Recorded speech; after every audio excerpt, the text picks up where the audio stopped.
പത്തരമാറ്റിലാണെങ്കിൽ നമുക്ക് കാണാനായിട്ട് കഴിയുന്നത് സാധിക്കുന്നത്. അതായത് നമ്മുടെ നവ്യയാണെങ്കിൽ എനിക്ക് ചന്തുമോളുടെ കാര്യത്തിൽ ചില സംശയങ്ങളുണ്ടെന്ന് പറയുന്നു.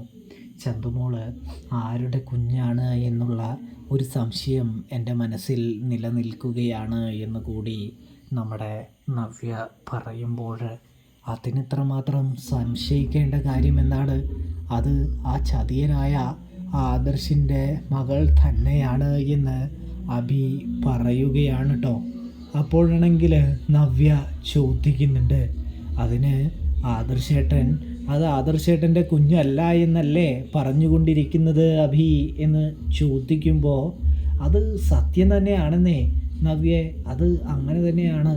അയാൾ എല്ലാവരെയും കബളിപ്പിക്കാനായിട്ട് എൻ്റെ പേരിൽ തെറ്റിദ്ധാരണ പരത്താനായിട്ട് ശ്രമിക്കുന്നതാണ് എന്ന് കാണാൻ കഴിയുന്നുണ്ട്, സാധിക്കുന്നുണ്ട്.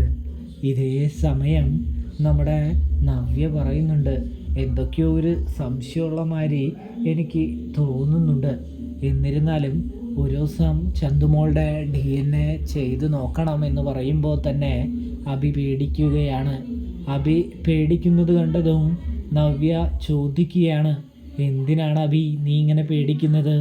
നീയല്ല എങ്കിൽ പിന്നെ നീ എന്തിനു വേണ്ടിയാണ് ഇങ്ങനെ ഭയപ്പെടുന്നത്, പേടിക്കുന്നത് എന്ന് ചോദിക്കുന്നത് കാണാൻ കഴിയുന്നുണ്ട്, സാധിക്കുന്നുണ്ട്. ഇതേ സമയം എനിക്ക് പേടിയൊന്നുമില്ല നവ്യയെ എന്ന് നമ്മുടെ അഭി പറഞ്ഞ് നവ്യയെ കബളിപ്പിക്കാൻ ശ്രമിക്കുന്നത് കാണാൻ കഴിയും, സാധിക്കും. അപ്പോൾ റിവ്യൂ ഇഷ്ടപ്പെട്ട് കഴിഞ്ഞാൽ ചാനൽ മറക്കാതെ സബ്സ്ക്രൈബ് ചെയ്യാൻ ശ്രദ്ധിക്കണേ.